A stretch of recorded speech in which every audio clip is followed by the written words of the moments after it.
What's up, everybody? Metal Dave here, along with my co-host Jason McMaster, bringing you another episode of the Talk Louder podcast. We're back. We are back, bringing you a long overdue episode of the Talk Louder podcast. Let's talk about that real quick before we get into our guest. Why don't we? So you had surgery. Talk about it a little bit. Under 5 minutes. Let's go. Yeah, I've had a history of chronic neck and back pain, and I've tried everything: chiropractor, massage, cortisone injections, the whole 9 yards. Exhausted every option except surgery, so I finally went under the knife. They took out 3 discs out of my spine, and one of the byproducts of that is I lost my voice for, it turned out to be 7 weeks. I have a question for you. Unable to speak. Yes. I have a question for you. So in my mind, I have this like horror show video of them cutting your neck and grabbing your voice box and your trachea and just ripping it out and letting it hang off to the other side of the opposite shoulder while they take out bones and shit, and they put this new module in there, and then they just grab your fucking trachea voice box and shove it back in there and sew you up. All right, good to go. Next. I went to a real hospital, so I know that. It wasn't quite like that, but so I was just angry and worried as a friend that they had fucked you up. They had hurt my friend. No. I mean, the surgeon told me going in that losing my voice was going to be part of the process. The thing is, they can't tell you when it'll come back. So he told me some people bounce back after 2 or 3 weeks. Some people take 2 or 3 months. In my case, it turned out to be about 7 weeks, almost 2 months. Man, it gave me shivers. Yeah. It wasn't because, and a lot of people think, oh man, Jason was really, really worried. Yeah, fuck yeah, I was really, really worried. But it wasn't because I hurry up, man, I missed the podcast. It was like the most important. I guess I can just say it. I was like, Dave, you were the one that you were like on the phone. You were like, let's go. I'm ready. My voice is back. I'm ready to do it again. And I'm like, no, you're not. Fucking go to bed. Stop it. We're not booking anyone yet. I mean, how many times did we have to rebook our guest we have today without saying his name yet? Yeah. Like 5 times. Yeah. Yeah, I was ready to go. I missed the podcast, but there's no point in doing it if I'm wheezing and I can't finish a sentence. That's what I was saying. So, I'm glad to be back at 100%, glad to be back behind the mic, and glad to have our guest today. I appreciate your concern, by the way. That means a lot. It was fucking scary, bro. Well, thank you. I appreciate it. Our guest today is Del James. You know him best as the road manager for Guns N' Roses for years and years and years. But he is also an accomplished author, journalist, songwriter. He collaborates with Testament, Guns N' Roses, The Almighty. He's written with Stan Lynch from Tom Petty's band. I can't even remember. Fucking Rhett Forrester, bro. Rhett Forrester, yes. He's written songs with Rhett Forrester, who we love on this show. So Del wears many hats, and he's The Almighty. Wrote with The Almighty. Yeah, Ricky Warwick and The Almighty. But I guess the crown jewel would be he's worked with Testament for decades, like 10 albums worth of Testament stuff he's done since with The Gathering. Chuck Billy. Yeah. Del James, he's with us today because he just released a graphic novel called Consensual Violence. If you follow Del on social media, you know that he's very much into horror flicks and true crime and wrestling and rock and roll, of course. But Consensual Violence is a graphic novel.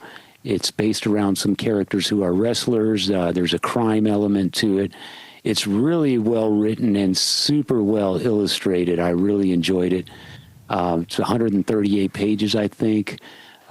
He sent us the digital copy. I think it was 138 pages, somewhere around there. And if you're into comic books and graphic novels, this one's as good as it gets, man. It's really well done. So we wanted to have him on the show to talk about that. And then he was nice enough and generous enough with his time to let us dip into a little bit of Guns N' Roses. And what I really enjoyed is his time at Rip Magazine. He was a senior editor at Rip Magazine for a number of years. And if any of you are familiar with me, you know how much I love Rip Magazine as a music journalist. Or just as a rock fan, if you are of a certain age and you are a rock fan and you grew up reading at least any kind of glossy hard rock magazine, on the, newsstand, by the late 80s, Rip was one of them. And a very important mover and shaker in rock and roll of that time. So yeah, one of the best for my money, definitely. So it was an honor to have him with us today. For me, it was an honor to have him as a fellow journalist. He was kind enough to let us ask a few Guns N' Roses questions, and his graphic novel Consensual Violence is out now. You can find it on Amazon, and it's well worth your time. Dark Sky Publishing as well. Yeah. And we did have to reschedule him about 5 times because of my surgery. He was very patient, and he was a great guy once we got a hold of him and got him. He was. I'll just to get Google, get weird here for a second. He was fucking awesome. Yeah. This was awesome. He was great. He was super cool. Yeah. And I enjoyed hanging with him very much. Yeah, well worth the wait. Del James today on the Talk Louder podcast. So does this air later, or do you guys do? We tape it and we edit and post, and we when we kick you out of the room after our nice chat, we doll it up with an intro, and we flash photos of you and talk shit. Sounds great. It's awesome. Yeah. We love this. We love this thing. We've been doing it 5 years now. Yeah, and we might actually get this episode up as early as next week because, as you know, Del, we've been out of commission for a while because I've been recovering from surgery. Hey, let's see the scar. Come on now. I don't see it. You got to shove it in the camera. You can't even find it. Oh, that's gnarly. Is that that's like a nice fucking scar? It's healing up nicely. How many inches scar is that? Oh man, I don't know. Yeah. It went from the back of my neck to almost my Adam's apple. Fuck. So, yeah. But anyway, Del, because we wiped out our backlog, we are starting from scratch. So you're the first episode we've done in a while, which means if our producer can turn this around quickly, we might have this up as early as next week. Cool. Yeah. And thank you guys for doing this with me. I appreciate you helping me promote Consensual Violence. Oh, absolutely, man. It was a great read, man. I loved it. I really enjoyed it. I'm one of these guys that as an adult, I never continued collecting comics and all this. So for me, it was kind of a nice trip down memory lane. It reminded me of my youth and all the great artwork and stuff. And I do want to talk about your cast of characters, so to speak, that helped you out with this, because you've got some incredible artists, and those artists have some incredible credentials. Yeah. Very fortunate. Yeah. So tell me, how does Consensual Violence go from concept to the finished product? How does this process work for you? So Consensual Violence was originally a movie script. It's an unproduced movie script. So there were 120 pages, 110 pages that no one had seen before, that other than me and my imagination, nobody got to experience. My friend, Jeremy Wagner from the band Broken Hope and Earthburner, he's the CEO of Dead Sky Publishing, the publishing company that released Consensual Violence. Jeremy and I were talking about me doing some writing for them possibly someday, because he was a fan of my collection of horror, The Language of Fear. And it just worked out perfectly. They being Jeremy and his partner, Steve Wands, the CFO over at Dead Sky, they took the time to teach me how to write a comic book script. And there is no set formula, but there are certain guidelines to stay, certain lines to stay, keep your coloring within.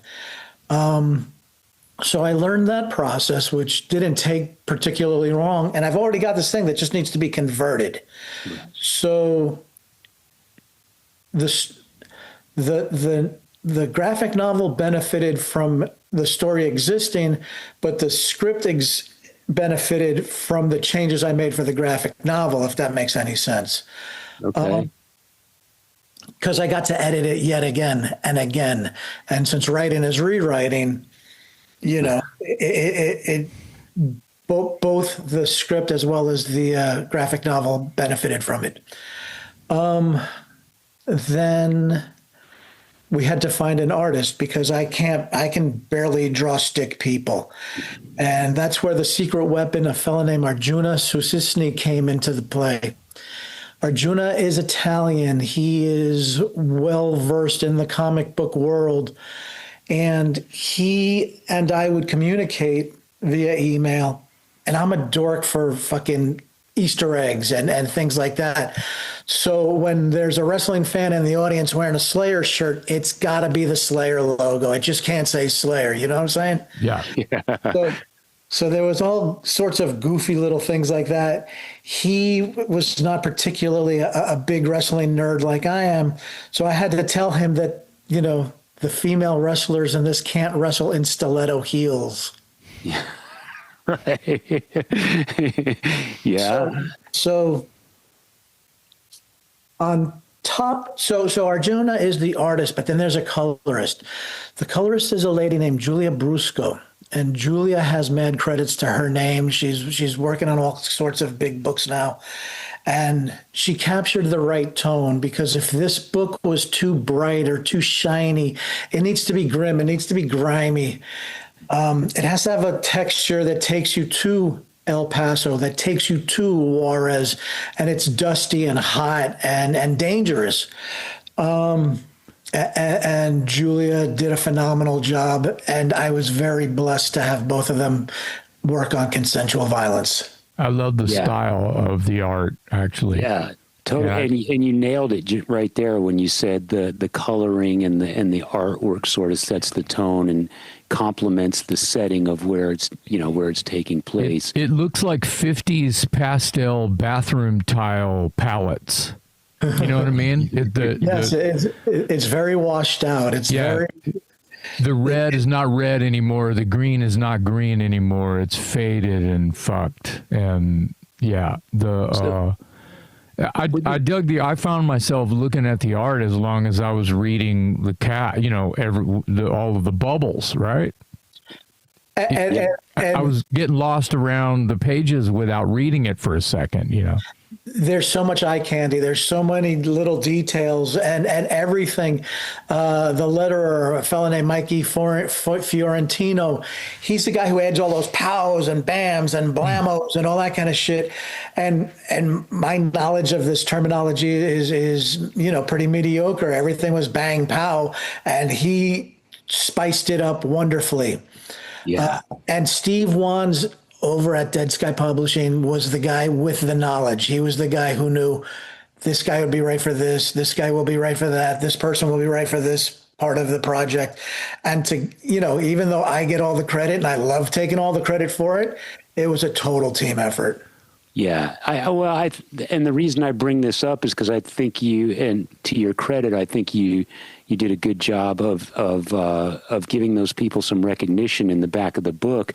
There's nice little bios and photos of these folks and everything. I was as intrigued by their background as yours, because I know that this has to be a team effort.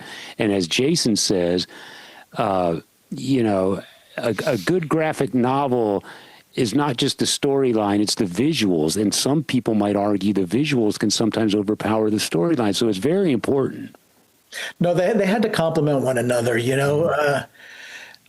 When I go to a comic book store and I pick up something that I haven't read before, the first thing that catches my eye, obviously, is the artwork. And if the artwork ain't, up to a certain level of interest to me, I'm not buying that book. So I knew that going in. I knew, this has to look good, or else there's no point in doing it. And Arjuna did such a fantastic job with the art, man. I can't thank that dude enough. Yeah. So when you're putting this together, Do you get a chance? Do they send you like rough drafts of some of the artwork so you can tell that it's going to suit your storyline the way you want it to? Or is there a chance that your storyline goes out the door and then it comes back with some mediocre artwork and you're like, damn, they didn't capture what I wanted them to capture? No, fuck that. Our thumbnails before anything is really drawn and inked. So you see a rough sketch of the design of how the panels are going to look. It's not as detailed. It's very pencil, very, you know, up to your imagination, but this is the placement. This is the blocking, so to speak. And you know, with rare exception, Arjuna nailed it, you know? Yeah. So you had a sense that all along throughout the process that the artwork was going to complement your storyline to your satisfaction. We wouldn't have hired him if we didn't. You know, I saw samples of many different artists, and some were available, some weren't. Arjuna was the right guy at the right time, and I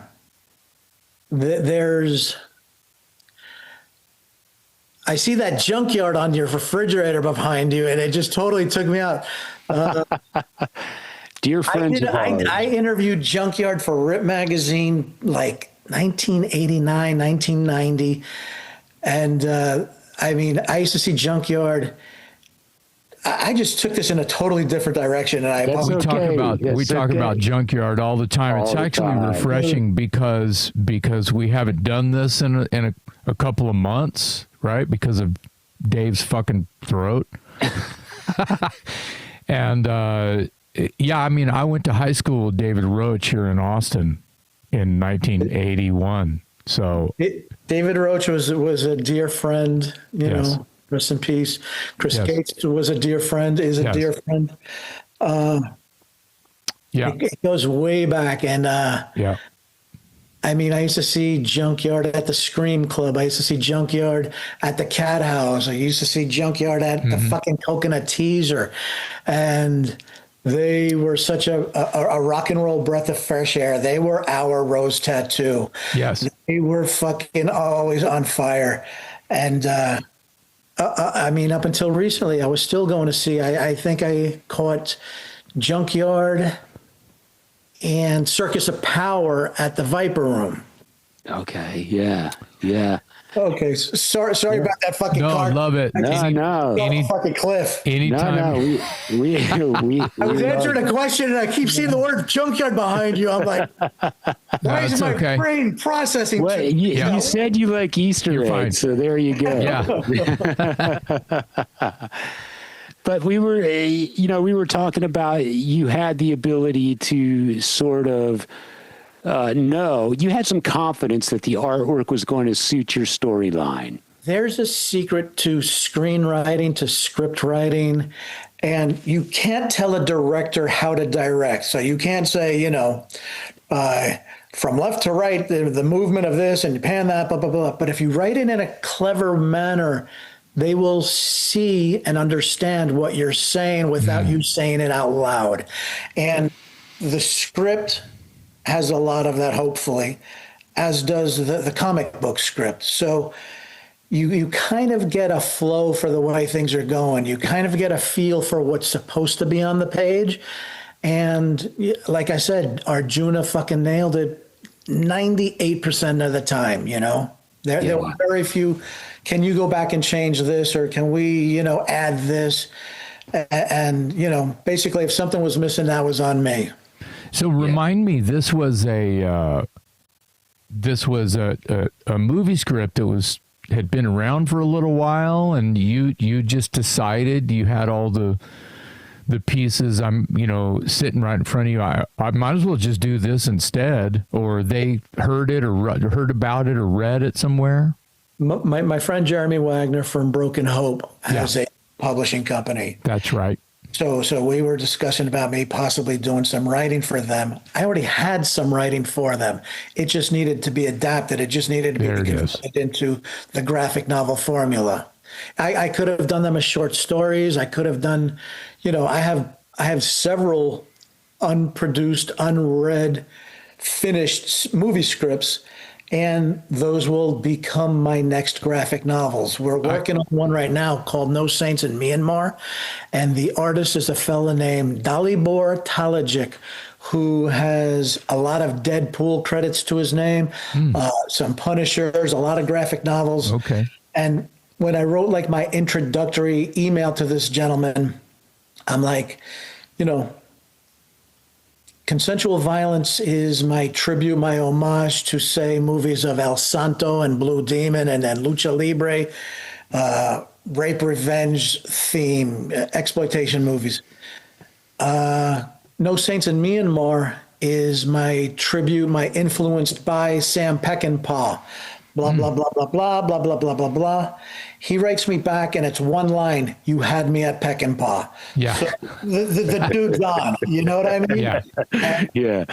I have seen about 20 phenomenal, 20 superbs, 20. I can't wait for the rest of the world to see these pages from No Saints. So pardon my ignorance, but what is the difference between a comic book and a graphic novel other than length and format? Is there? You nailed it. Okay. It is length and format. Comics are usually, 32 pages, 64 pages, something like that, and you collect them, and the story gets told over a period of time, where the graphic novel tells you the whole story in one shot. Right. It's interesting. Okay. It's interesting to me, real quick. It's interesting to me that, like, your brain wants this to, thinks that or is writing this maybe in hopes for it to be a film, or something like that, and then it ends up being a graphic novel. As when, this is cheesy, but Batman comic book later becomes movie. Well, this is, this storyline here could become a movie when it was originally thought up to be a movie. So that's making me go, wow, I could see this as a movie before it's a comic, if you will. It was written in movie language. It was written with the desire of it to become a movie. And, if some producer somewhere or director reads the comic book and sees it as storyboards, then far fucking out. Yeah. I see it being in the I'm sorry, Dave. I see it kind of just immediate kind of, and it wouldn't have to be. It could probably go with a few different styles, and it would still work in kind of an action storyline of these two ladies who are luchadores or whatever you would call them. Luchadoras. Yeah, luchadoras. Thank you. I actually love that word. I could say that 5 times. As like a Death Proof or a Sin City vibe, just because of how you've got it now. When originally it may or may not have looked like that in my brain. How were you kind of seeing it as a movie before the idea of it becoming graphic novel?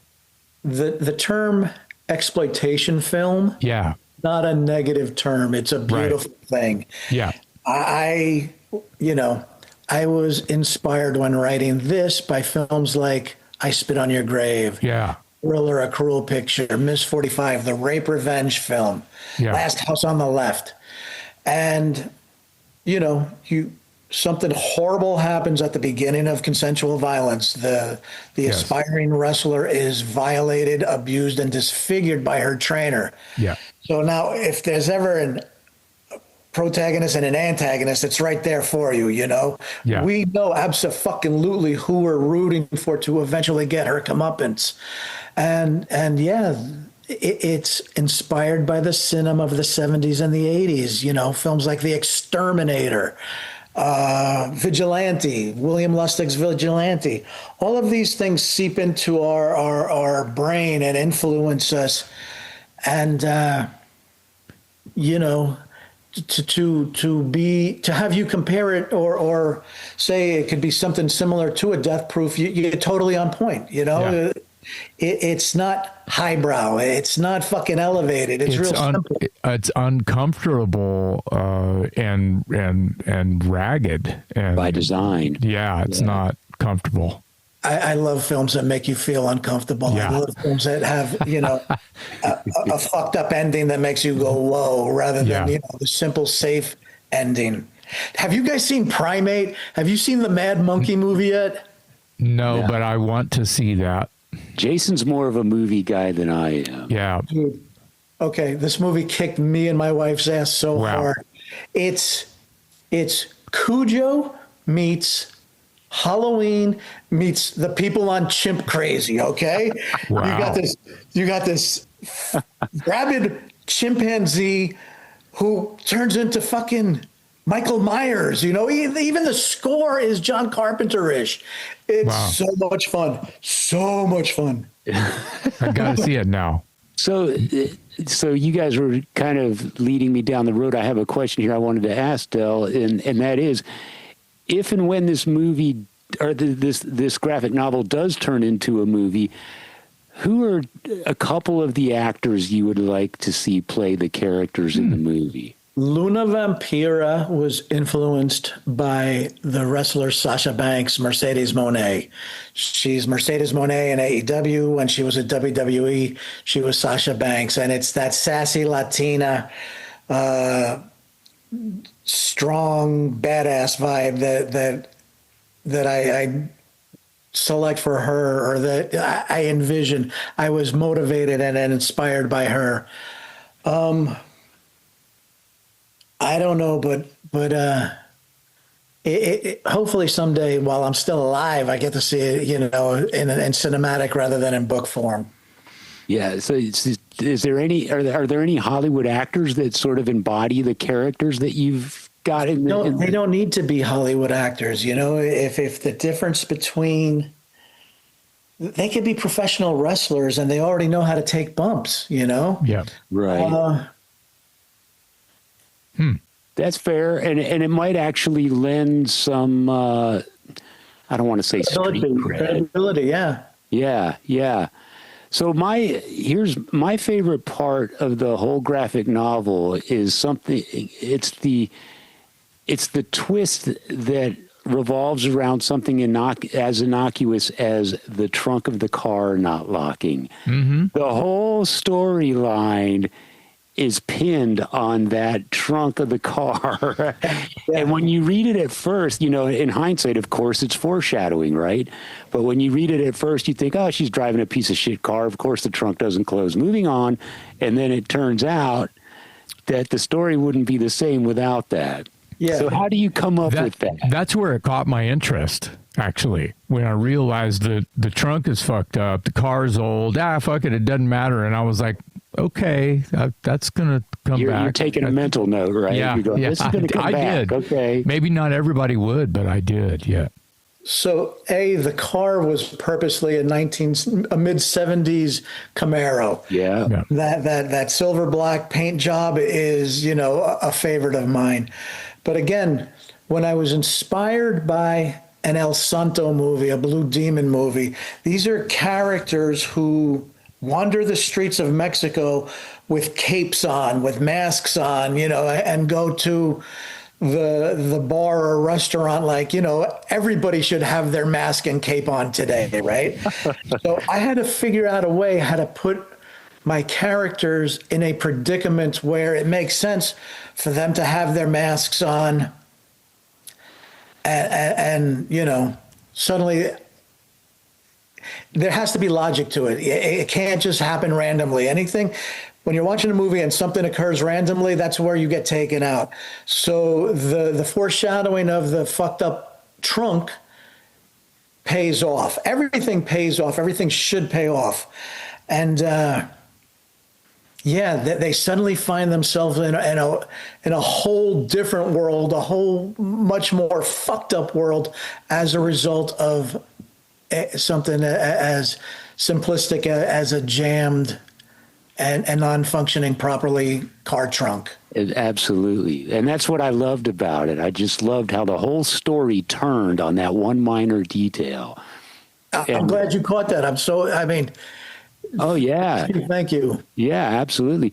And so now, it seems like a logical question. At the end of Consensual Violence, your main character goes to Japan, and I don't want to give too much away, but she's triumphant in Japan, and it seems to beg a sequel. Is there a sequel in the works? There is not a sequel in the works, but there can be if there is a need for it. And I already know how the sequel starts, okay? Page 1 of book 2, Consensual Violence, is Kristen Moore going back to the dressing room, to her locker room after her moment of glory, her happy ending. That's as happy of an ending as you're going to get out of me in Consensual Violence. She goes back to the dressing room. She checks her phone, and on it, there's a message from the cartel. Come back to Mexico or Tia Rosa's head comes off. Okay. Set up. You've been thinking about this. I bet you don't stop thinking about it, do you? How can I not? I love these characters, and, everybody plays fantasy book or everybody plays fantasy football, and okay, if there's a need for it, how do I bring it back around? That's kind of my initial feeling. I'm sorry, Dave. Let me get one in here. Do you have it? This might be cart before the horse. I don't know, but do you have like a bundle, that you're selling with the book where there's a T-shirt with these people's favorite characters on them, and the only thing that's for sale is the book that you can get on Amazon.com or the Dead Sky Publishing website. Right. The T-shirts were something that I printed up and just handed them out. Okay. Got a lot of mileage out of them. A lot of my friends really liked wearing their shirt. 100%, because you love the characters. I feel like that's catching on. Thank you. Yeah. And this graphic novel, from what I know of you from a distance, of course, I only know you through social media and that, but you kind of were able to combine all of your loves. There's wrestling, there's true crime, there's violence, there's great artwork. I mean, you didn't leave anything out. I mean, maybe there's not the slasher horror, because I know you're into that as well. But you really were able to combine a lot of your passions and your interests without overdoing it. You were still able to tell the story without it seeming overloaded in any one area. It feels right. And again, credit where credit is due. My editors were very valuable in terms of, maybe you should lose this chunk, or we format it in a certain way so that a page has a certain amount of panels on it and it tells the story and it flows like this, rather than, my initial vision of it. But yeah, there's all kinds of things that I enjoy, that I love. And, the script has music cues. When Luna and Vuda come out to the match, their intro music would be something like Thieves by Ministry, It's got to have that dark power to it because they're the villains, they're the heels. Whereas the defending champions, the ladies in the Mexican flag attire, they would come out to something traditional, something, muy Latino. Yeah. Yeah. So you have a lot of credits in various aspects of art. You're an a busy author, dude. You're busy a journalist. You're a songwriter. Did you grow up in a creative family? Is this something that you were surrounded by as a kid, or are you sort of the black sheep of the family where all this coalesced? I'm the only sheep of the family, and I'm the blackest one of all. Yeah, there you go. I was an only child growing up in an apartment building in New York, right? And I didn't even have a bedroom. I slept in the living room. But I was allowed to get comic books and wrestling magazines and let my imagination run wild. I was such a nerd that I would take my comic books, cut them up, and then using Scotch tape, make my own stories on paper or in notebooks so Wow. that I could have mashups of Batman and Green Lantern and Haunted Tank and Sergeant Rock. So yeah, no, there was no big brother who took me to see Kiss. I had to find them on my own. Wow. Okay.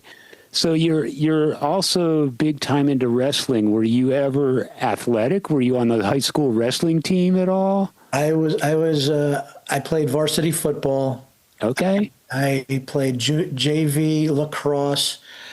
Yeah, no, I was athletic, and I lived on this incredible block, Richbell Road in Mamaroneck, New York, where we were always playing sports and always up to no good. So the afternoons were sports, were practice, or pickup games. I played Catholic League basketball for St. John and Paul, but I had been kicked out of CCD for fucking around with a lighter. You know the desks with like that slot to have a pen go in? Yeah. So I'm singing, I want you, and the flames coming out, right? And I got kicked out of religious instruction, but they let me play, Catholic League basketball. Wow. So the same crew of delinquents who are playing sports are going to hang out at night with a boombox and listen to Black Sabbath or Jeff Beck or Foreigner. And it was so very late 70s, early 80s, and I loved every moment of it. I didn't go to high school for like the first 2 years. You know that shit when the teacher tells you, if you don't want to be here, you don't have to come. Fuck me. Is that an invitation or what? So it's 11th grade has started, and I have 2 credits. I have 2 fucking credits going into 11th grade. That sounds very familiar to me. And so I had to join a program. It's called Apple, A Place People Learn Excellence. And I had all these parameters, like if I was ever stoned or drunk on campus, then I'm done. I'm kicked out. If I fail any classes, I'm kicked out of the program. Blah, blah, blah. But by the same token, they were willing to work with me. So if I played a team sport, I got credit towards graduating, and eventually became a second honors student, not first honors, Wow. but second honors. Wow. So when I went, I wasn't horrible, but here's Pandora's box, man. Like, not just open it. Let's dive in that motherfucker. You know? Yeah. It sounds one like of us. if the teacher wouldn't have invited you to jump, maybe you would. Yeah. I probably would have stuck around a little longer. Yeah. I was reading Kerrang magazine in history class. I had my history book open with Kerrang magazine in it. It was 1980. I didn't stand a chance. I got out of there as soon as I could, after reading about real rock and roll, and where heavy metal was going, If my memory serves correct, I believe I was reading Metal Forces called Watchtower. Yeah, there you go. We ended up being in one of those. It might have been a later issue with King Diamond on the cover, but I have the first 3 issues of Metal Forces. Of course, they're fucking ragged and worn, but yeah. Kerrang was so important. Because they're 45 years old. Kerrang was so important back then. Yeah. I remember trudging from one town over to the next in the snow to go to a record store in hopes that they had a Kerrang that was months old just to read, the latest article about Venom. Yeah. Yeah, that's how it was back then. That sounds very, very familiar. So fast forward a few years, and I wanted to ask you about this because my background is music journalism. And in the closet behind me, I have boxes full of Rip Magazine. So you were a senior editor at Rip Magazine, I believe? I was. So how did that come about? Obviously, you moved to L.A. from New York, but tell me how you got involved in Rip Magazine. So 1985, I moved from Los Angeles to California. You mean from New York to California? Fuck. It's okay. Take two. It's okay. In 1985, I moved from New York to California.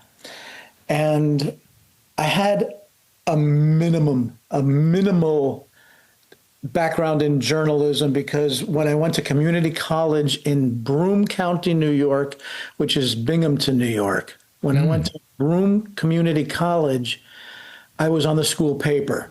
So I knew a little bit about how to write an article. So I move out to Los Angeles, to Hollywood in 85. And my first friends are the dudes in Guns N' Roses.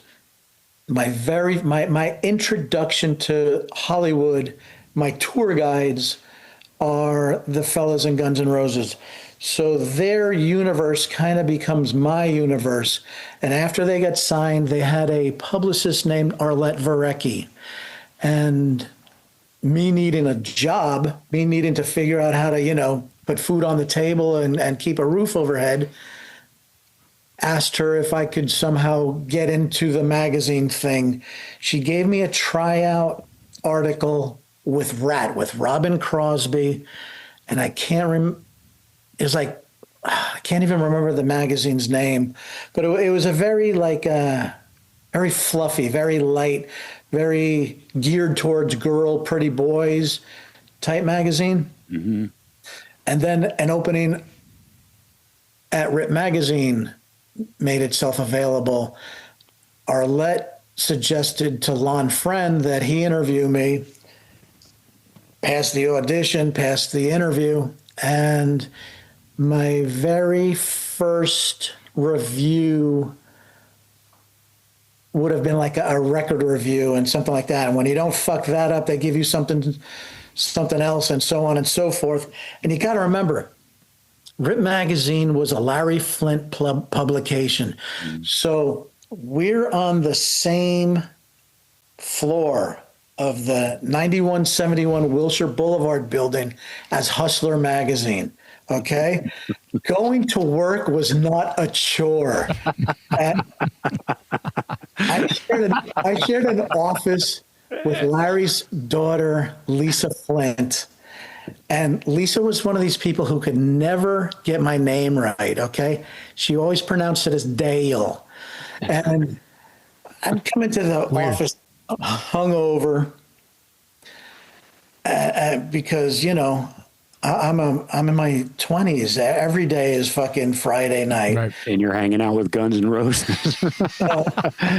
And the following words would often come out of Lisa's mouth. Hey, Dale, you want to take a Placidil?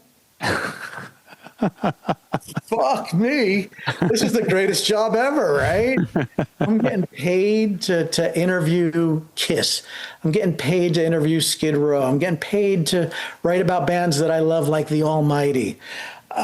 It was a wonderful time. So I hope that answered your question. No, as an aspiring music journalist, I grew up on Cream and Circus and Hit Parader and Rip. You touched on it earlier. Rip, your experience with Robin Crosby and whatever magazine that you couldn't remember the name. There was sort of this. A lot of those magazines were basically regurgitated press releases, and they were puff pieces. And Rip struck me as someone who was reading all the magazines. It was the first one that I remember where I felt like you were getting the dirt, like you were getting the real deal. It wasn't intended to make everything all happy and glossy. It would tell you about, the personalities and the creative process, however bleak and dark it might be at times. And that's the first time I recall seeing that in a magazine. Maybe you could tell that they were having a conversation instead of just like, Rip Magazine was the vision, the brainchild of Althea Flint, of Larry's wife. She wanted a real rock and roll magazine, and because she wasn't getting one elsewhere, the Metal Edges and those type of magazines, they just weren't they weren't grimy enough. Yeah. And so Althea's blessing gave Rip the ability to, you know, probe a little deeper, to party with the rock stars, and then later on report about it. Yeah. That's what I got out of it. To me, it was more of the genuine article than anything I'd read before. I'm going to say that you are more than, I'll let Dave fill in the blanks here, I bet you're an influence on Dave. Oh, absolutely. Yeah. Yeah. I remember, you know, opening Rip magazine and there's Del James. And I'm like, who's this cat? He's got hair down to his waist. And, you know, I knew you looked like you. He back then. It was hive mind. It was kindred everything. Yeah. Yeah. And that's what I'm saying. You could tell that the writers and the photographers were in the scene. They weren't people that were just hired to come in and knock out a few photos or come in and regurgitate this press release. These are people that were in the inner circle of the bands they were interviewing, and it showed in the articles.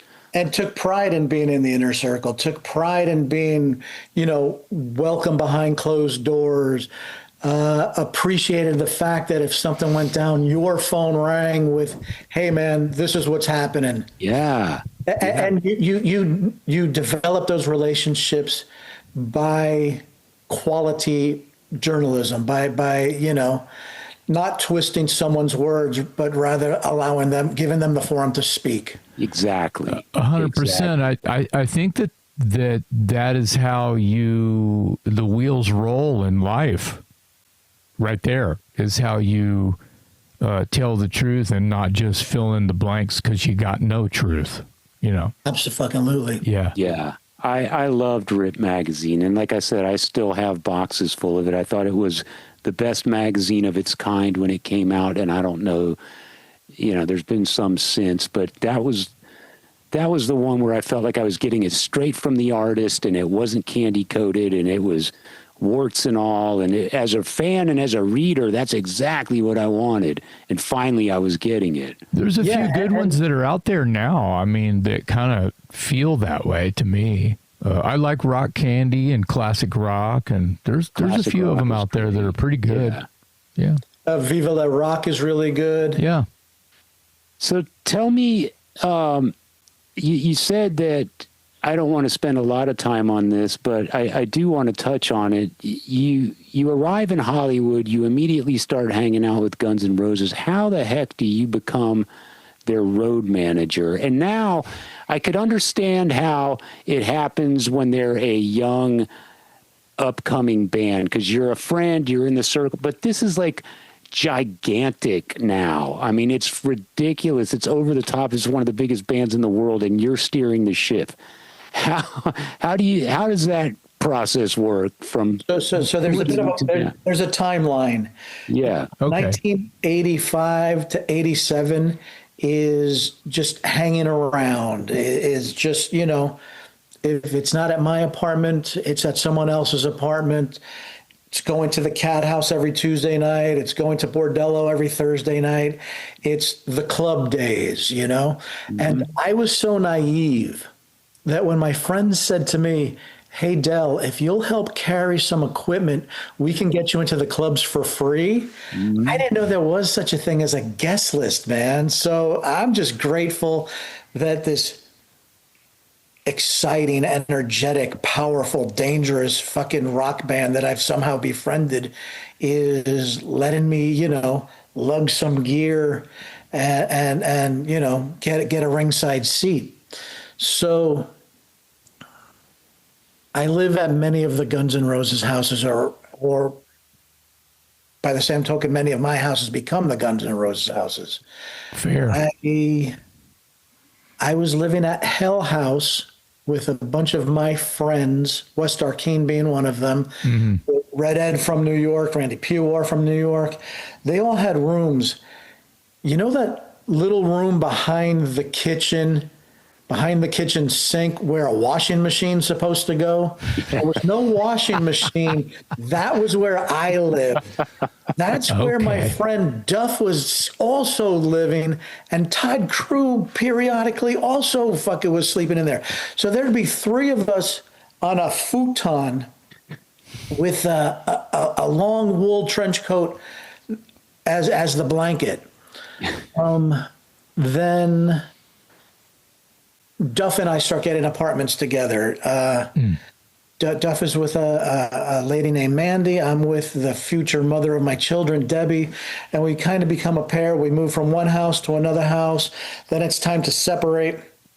And when something's happening, when something's exploding, you're aware that it's happening, but it's almost like it's supposed to happen. You're not like outside looking in, you're inside looking out. And it just seemed right and normal for all of those of us who were around GN'R in 85. Of course, they're the fucking biggest band in the world by 1988. Didn't you know? Didn't you see them at the Troubadour when there were 40 people? Didn't you see them at the Central, which later on becomes the Viper Room? Et cetera, et cetera. Mm-hmm. So, I mean, part of my qualification for being a friend of Guns N' Roses is my fearlessness when it comes to taking any and every substance. Drinking at 8 a.m. is normal, acceptable behavior when you're a pirate. So that's what we did. Yeah. I mean, yeah. Sure. That was the norm. By May of 1992, that's when I had run my course, and it was time for me to get sober. Mm-hmm.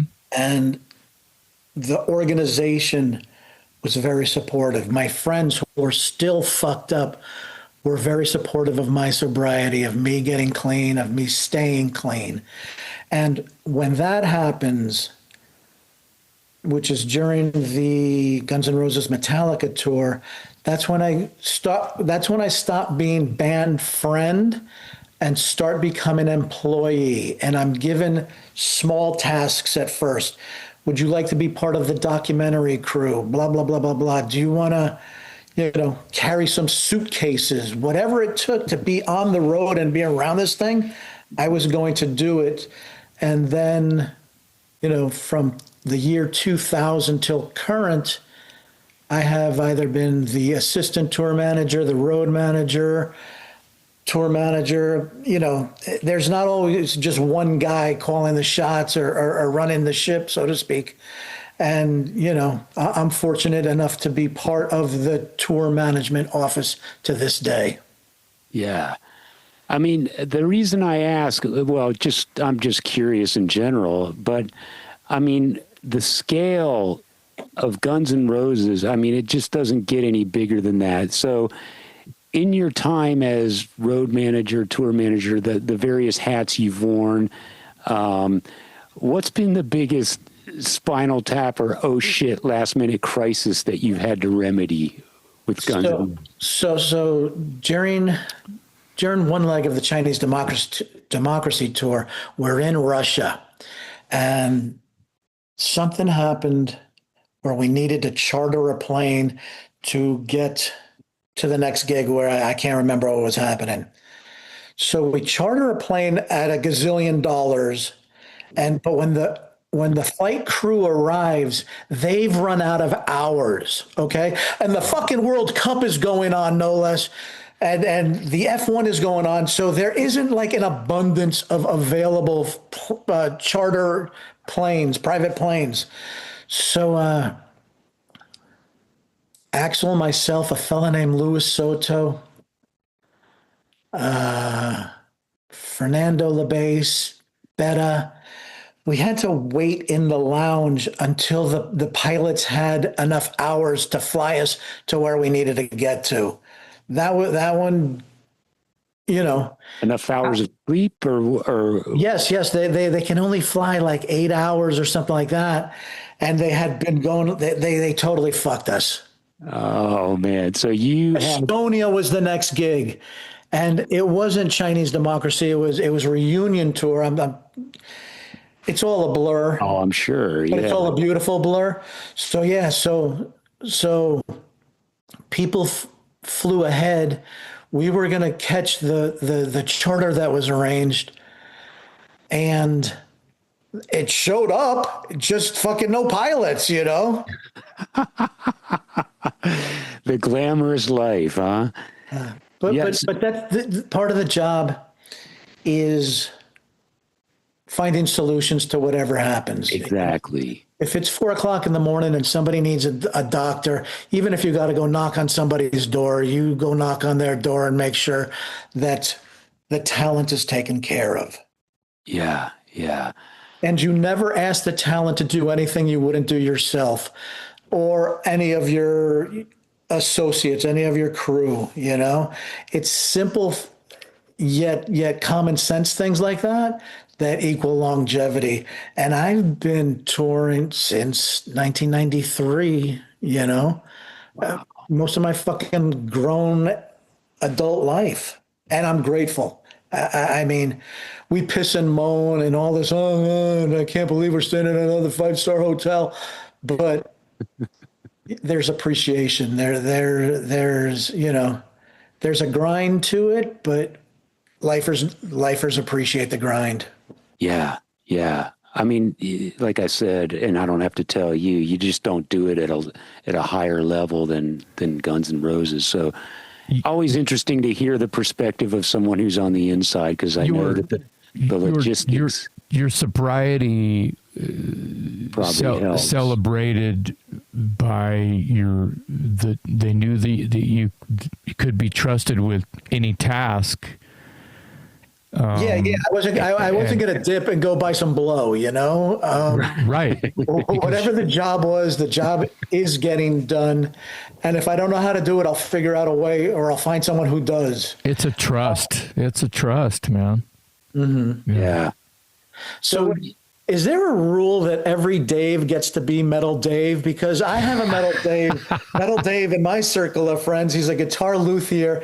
How come there's no Metal Dells or Metal Jasons, but Metal Daves seem to be prevalent? You know, there's a Metal Dave in the Pantera camp. Bobby Rock talks about him all the time. I think that it rolls off the tongue pretty well. Just Metal Dave. It's kind of like a ba, you know, it's got the syllable counts right, everything, you know, it sings well. Speaking of, let's talk about your lyric writing on Parabellum and anything that you're doing that just turns to song. Are you bringing music as well as lyrics to folks sometimes? I cannot play an instrument to save my life. You can't play the tin can, huh? I can barely kick it, you know? Wow. I play to my strengths, and my strength is the written word, you know, whether it's journalism, short stories, scripts, graphic novels, blah, blah, blah, blah, blah. Slam dunk. And it always has been, you know, even going back to high school creative writing or community college creative writing courses. So how does it work? Give us a day in the life of you and Chuck Billy putting together a tune. How does that, you know, just even flow? And do you just send him raw stuff? Does he come up with titles? No. It's he might have a subject in mind that he wants to write about, and then we need to do a little bit of research. Or he'll come with the music. He'll come with you know, the demo of whatever the song is going to be, and either he or Eric will have a title in mind, a theme in mind, and we just start bouncing, and eventually there's enough to fill the 5 minutes worth of music, the 3 pages worth of lyrics. It's a collaboration, and it's fun. You know, here comes this guy who wants to write about, you know, the cult in San Diego, the Hail Bob cult, you know? Oh yeah, Heaven's Gate. The Heaven's Gate cult. Yeah. And okay, let's do a little research. Let's watch some shit on YouTube. Let's watch a documentary. And okay, now we've got some phrases to drop into the lyric. That's funny. I've written a song about Heaven's Gate as well. That's wild. The interesting thing is like we had Alex on, and he's mentioning, you know, we're talking about Parabellum a little bit, and because it was fairly recent. I think it might have been our last interview, wasn't it? Before Dave went under the knife. Is that right? George DeLevo was. Oh, that's right. But it was real recent. Anyway, it was recent, yeah. He brought you up. He said that you and Chuck had, you know, that Chuck really loves to work with you, and that meant something to me. It's like, wow, that's like, he seems to go. You've written quite a few things with Chuck. Am I wrong? Is that right? I have written on every record since The Gathering. That's what I'm talking about. That's what. So I mean, we're pushing, you know, close to 10 albums together. Yeah. And that's what Alex was saying. He says, yeah, Chuck likes to work with Del James. I don't know. I feel like he could do it, but he really likes it. And I just said, no, there's something going on there that Chuck could do it without me. Chuck could do it without me, but I'm like the trainer in his corner. He's the fighter. Okay? I've got to make sure that he's ready to go out and feels comfortable doing his thing. You can do it, Rock. Exactly. Just stay down, Rock. You can do it, Rock. That's pretty good. You know, and there's something to be said for a comfort level. If two pair of eyes agree, this is pretty good, then it can be presented to other people. Yeah. Yeah. Wow. So how did that relationship start? Because you've been working with Chuck, Billy, and Testament for, as you said, years and years and years now. You've been very prolific with Testament. How did you meet him? And just kind of tell us how that all got started in the beginning. A dear friend of mine, a fellow named Bobby Carlton, was at Warner Chappell signing publishing deals. I had 2 songs on Guns N' Roses' Use Your Illusions 1 and 2. I was a co-writer on Yesterdays, and I was a co-writer on The Garden. Mm-hmm. Anybody in publishing can just do the math and realize the advance versus the future earnings. The future earnings are going to win out. So let's sign this guy. And, you know, that was my first big check. That was some miraculous shit. I had 6 figures and a drug habit. I mean, talk about fucking perfect timing. So hot mess. Bobby Carlton puts me together with Chuck around the time of the Gathering record, and we clicked. Eric was also there for those first initial writing sessions, and then we got comfortable enough that it just became Chuck and I. And I've also co-written songs on Eric Peterson's solo album, his side project. Oh, so cool. It's all family. It's all, you know, comfort and reassurance. So Bobby Carlton is the guy who put me together with Testament, and I think he also put me together with the band The Almighty with Ricky Warwick. Yeah. And I wrote on like their 2nd through 5th record. I would always have a co-write here and there, including Over the Edge off the fuck record. Over the Edge was a single off. I want to say the record was called Crank, and I'm very proud of that track. I'm proud of pretty much everything I've written. You know, I'm fortunate in the sense that I get to pick and choose. You know, I mean, if somebody put me together with a pop star, I could write words that rhyme for them, but I wouldn't love it nearly as much as I love the songs I've co-written with Testament. Well, sure. Yeah, you get to be yourself in this kind of ruckus, you know. During this blur, I think I co-wrote with Rhett Forrester. That's right. I saw that. I noticed that, and we love Restless Breed. I mean, Breed. that's right. I mean, it's no Fire Down Under, but it's fucking close. Yeah. Yeah, I wrote with Rhett Forrester. I wrote with Stan Lynch, who used to be the drummer in Tom Petty. Yeah. Just these moments in life that just come and go, but they're super fucking cool. Who's on Yeah. your bucket list? Who would you love to write lyrics with? I would love to write with Eric Danielson from Watain. Watain are the darkest Fuck. black metal band Yeah. on the planet, and the Those dudes are visuals, dirty. they're filthy, and they're friends of mine. Yeah. And I just love the whole aura surrounding it. But Eric's a fucking genius, and he don't need any help writing lyrics, so that's not going to happen. Well, maybe one day he won't be That's a- feeling the spark, and he'll reach out to you, and that you could add that to your resume. Surely there's a mutual respect too. So he's, he'd have you if, but if he offered, you would take it. In a heartbeat. Yeah. Yeah. Yeah. So we can't let you go without asking again, and I don't mean to pile on with the Guns N' Roses questions, but you're one of your biggest credits, I guess, is inspiring the song November Rain. Maybe indirectly. Oh, no. Inspiring the music video. The video. Mm-hmm. Okay. So the video was inspired by a short story in your book called The Language of Fear that came out in 95, I believe. You are correct. Okay. And the short story within that book, the book was a collection of short stories, and one of which was called Without You. And apparently that story is the inspiration for the November Rain video. It gets love, and Axl is very generous about sharing credit, about making opportunities for his people happen. So prior to Appetite for Destruction's release, Axl was in a toxic relationship. But this is in a day and age where I didn't know what a toxic relationship was. I know bad, I know good. And this shit is bad, and it's only going to get worse.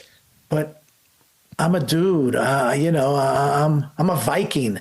I can't say I love you, I am worried about you, but I can write a story. And if you read in between the lines, there's the I love you and I'm worried about you message. And that was paid back by props in the November Rain, by the mention at the end of November Rain. And that's what gets me my book deal. It's not like anybody was knocking on my door saying, hey, do you have a collection of short horror stories? Because we're looking to drop an anthology. Nah, the music video put me on many people's radars, including Bantam Doubleday, the Abyss line, which is the publishing line that The Language of Fear came out on. And, I am forever indebted to Axl and Guns N' Roses for that. I love the fact that there's obviously something there because your relationship has been so long term. And I love the fact that you're saying that Axl, in this case,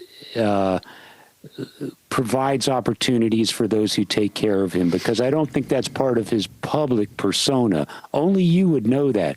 I think a lot of the public, it's just very easy to dismiss him as the guy that doesn't show up on time, the guy who's got an ego, blah, blah, blah. But you're living proof. You've been with him for decades. Yeah, no, there is no better friend than Axl Rose.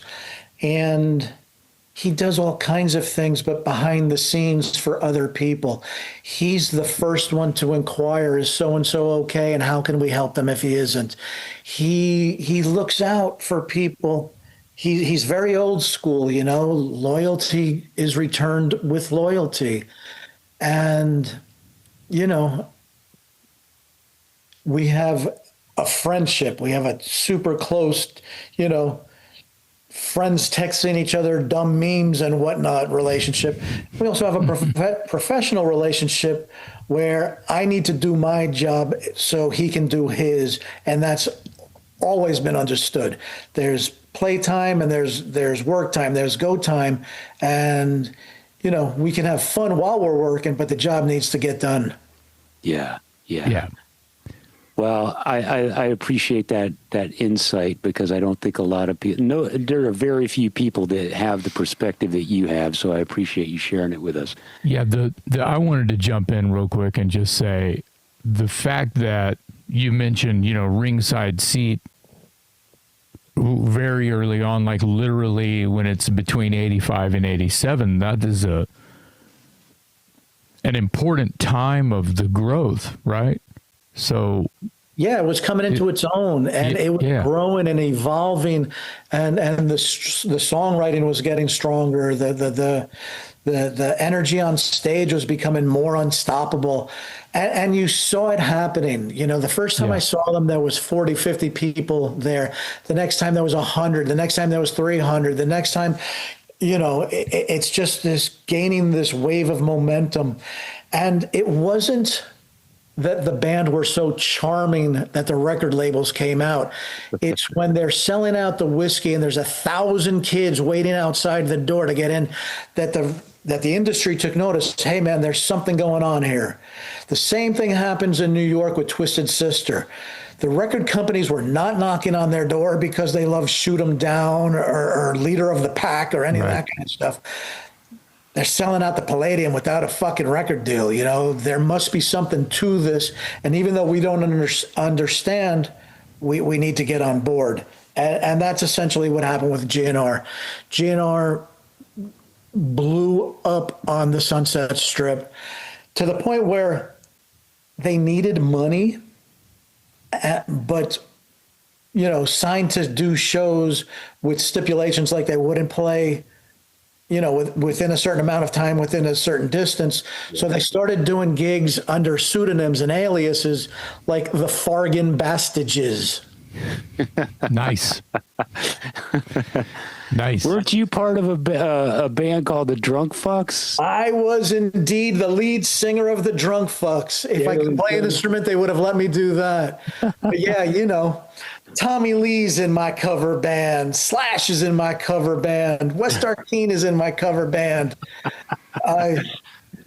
And yeah, we mutilated Rose Tattoo songs and Wishing Well and Honky Tonk Women. And so the Drunk Fucks had one rule when we would play, and that was we didn't want money in return for the performance. We wanted an open bar tab. So you unleash 5, 6, 7 savage alcoholics on an open bar, and the financial damage we did to these small clubs, they should have just fucking paid us to go away. Yeah. Yeah, you ruined people just by playing rock and roll. Yeah. Duff was a drunk fuck. Axel jammed with the Drunk Fucks.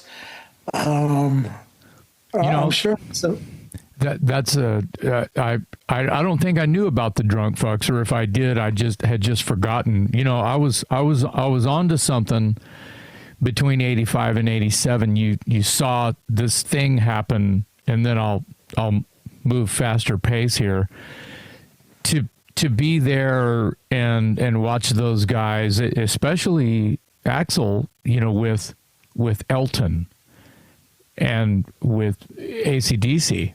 And I mean, he's worked with, you know, and his name's escaping me right now, the drummer for the Eagles, Don Henley. Yeah, Don Henley. He's worked with everyone that he grew up with, you know, as a young rock fan. He's worked with them, and you were standing right there. And to see your friend get to have these dreams come true of collaborations and performances and build friendships and respect, or, you know, they get to go in their dressing room and drink their champagne and, you know, eat their food, maybe when they're not even in there. Whatever you guys or he got to do, the red carpet with all of this, you got to watch him go from the kid from Indiana to, you know, becoming Axl Rose, not to pin a silly title on it. You got to see that, and that's pretty special for you. I mean, of course it's special for your friend Axl, but it's every special for accomplishment you. Every accomplishment that he's made, you know, I've been very proud for him, very proud of him. And, you know, he always had the bigger vision than everyone else in the room. Wow. He always was like, you're going to play this part. You're going to do that. He didn't want to just be a small time rock and roll band. He wanted to be the Rolling Stones. He wanted to be Led Zeppelin. He wanted to be Queen, but, you know, true to whatever Guns N' Roses is. And as Guns N' Roses got more popular and grew bigger, and people understood that having Axl involved in their projects only benefited them. Not only does he have a great voice, but he's, you know, you say Axl, everybody knows who it is, so it brings eyeballs to the song or whatever. He's on Steve Jones's solo album. He did Free Fallin' with Tom Petty at some music awards show. He did the song with Don Henley, and the title's escaping me, and so on and so forth. Yeah. He sang on West Arkene's solo record too, you know, so giving back to your friends, that, you know, that's a perfect example. Yeah. Shannon Hoon as well. Yeah. And fucking Hoon. He's done a lot of things. And, you know, you mentioned that, you know, he's charitable. You know, he does things to not get eyeballs. He does them behind the scenes that are charitable. And that's been coming to light a little bit more recently. And, you know, maybe, you know, I'm not trying to make a joke, but, you know, he's fucking showing up on time now. So obviously something really good in his life has happened.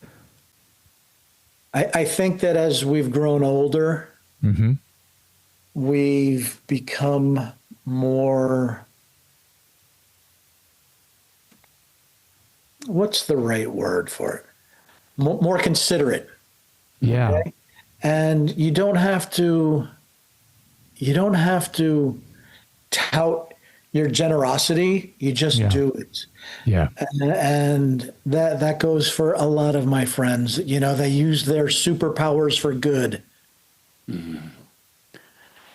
Man, Del, you've had one amazing life, and as Jason alluded to earlier, as a music journalist myself, I've always been a fan of yours and always appreciated and respected your work. I think it's great the life you've built for yourself out of so much creativity, and I'm real happy for you with Consensual Violence because of all the stuff that you've done, writing with Chuck Billy, writing with Guns N' Roses, all this, you know, touring the world, etc. I know you have to take probably a lot of pride, if not the most pride, in the thing that is your very own baby, and that is Consensual Violence. So I'm very happy for you. It's a great story. I want people to go out there and check it out. Thank you. Yeah, Well, product placement, and look at me be shameless. No, that's what you're here for. That's right. Consensual Violence, you can buy it on Amazon. And what was the publishing house? Dead Sky Publishing. Dead Sky Publishing. And where are you with the next graphic novel? We are about 20, 25 pages in of the first drawings, the pencils to ink process. And my man, Dalibor Talajic, is just crushing it. I can't wait for people to see this. You know, there's a few glimpses of it on my social media, but man, this guy is just an all-star. He's fucking badass. Well, you set the stage with Consensual Violence. It's a great it's a great debut, if you will. And if anything that follows is anything like that, we all have a lot to look forward to. So quick story before we go, because you're wearing a Danzig shirt. yeah, please. 100 years ago, Rick Rubin and I went to the second Danzig band show, which was at the Country Club. So it's first album and still like Misfit songs or Sam Haines songs. Okay. I have never seen the whirlwind of violence that occurred at the Country Club. It was fucking scary. But scary in a good way. Scary in a like, I might catch an elbow to the nose, but you know what? That guy's bloody nose looks pretty cool. And it was something I will never forget. So I think I've seen a photo of that gig, and Chris Gates is there. I wouldn't be surprised. No. I would not be surprised. It was. I mean, there's intense and there's intensity, and this shit was next level. I've always loved Danzig. Everything Misfits, Sam Hain, and those first couple of Danzig records. His lyrics. His fucking lyrics, dude. Yeah. There's a guy you should write with, Glenn. He doesn't need my help, but he does have a copy of my comic book. I don't know. bet If he Of course, does. yeah. That does not surprise That us. doesn't surprise me at all. Yeah, exactly. we have a mutual friend, and I was like, please give this to Glenn, and he did. So yeah, right on. I hope he liked it. Oh, I'm sure he did. I'm sure he did. How many albums do you own?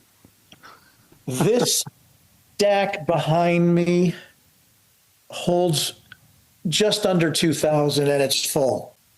Yeah. Like I have to get rid of records in order to buy new ones. Right. Yeah. And then there's books. Yeah. I like the Scorpions blackout mirror. That's fucking hilarious. Dude, I bought that. So some guy had it behind like the counter of his store in Portland, I want to say. Okay. And I'm like, how much is that? And I'm ready to go big. And he's like, I don't know, $20. I'm like, 25 if you'll put it in a fucking in a protective case for it. Done. Wow, you won that battle. Dude. Sure. Wow. Well, good to see you're a super metal nerd like us, man. This has been really fantastic, and Fun, man. I'm just glad that we finally met. Likewise. Thank you both. Del, thank you so much for joining us. Again, the graphic novel is called Consensual Violence. Everyone go out and check it out. It's awesome. We appreciate your time today. We appreciate your patience in rescheduling this so many times. Nah, man, that's way more important than me jabbering about me, and I'm glad you're healing. Well, thank you. I enjoyed listening to you jabber about you. That's the whole point here. So thank you for sharing your stories with us. On behalf of my co-host, Jason McMaster, I'm Metal Dave, with our special guest today, Del James, on the Talk Louder podcast.